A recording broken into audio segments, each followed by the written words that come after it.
आसमान में जोरदार गरज के साथ बिजली चमक रही थी। अर्जुन प्राचीन युद्ध भूमि के किनारे खड़ा था। उसके हाथ में तलवार थी जो काली ऊर्जा से चमक रही थी। उसके चारों ओर राज्य के सबसे शक्तिशाली योद्धा खड़े थे, लेकिन आज वे उसके साथी नहीं थे, वे उसे मारने आए थे। अर्जुन को छाया सम्राट के नाम से जाना जाता था। वो पूरे साम्राज्य का सबसे शक्तिशाली योद्धा था।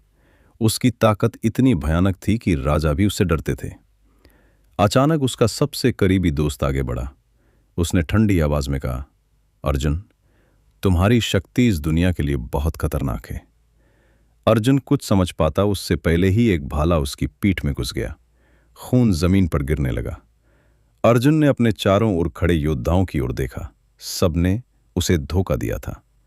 आखिरी सांस लेते हुए अर्जुन धीरे से बोला, अगर मैं आज मर भी गया तो भी मैं वापस आऊंगा।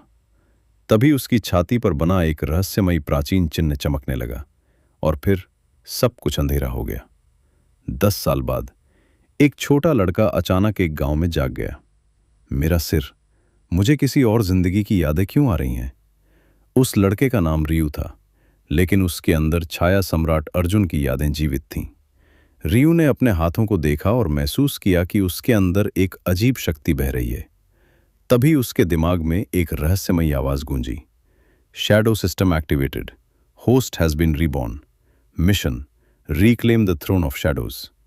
रियू हल्का सा मुस्कुराया, तो किस्मत ने मुझे एक और मौका दिया है। लेकिन उसे ये नहीं पता था, जिस लोगों ने पिछले जन्म में उसे धोखा दिया था वे अब इस दुनिया के सबसे शक्तिशाली शासक बन चुके थे और वे किसी भी कीमत पर उसकी वापसी को रोकना चाहते थे। उसी समय गांव के पास अचानक एक भयानक राक्षस प्रकट हो गया। गांव वाले डर से चिल्लाने लगे। रियू ने उस राक्षस को शांत नजरों से देखा। उसके चारों ओर काली ऊर्जा फैलने लगी।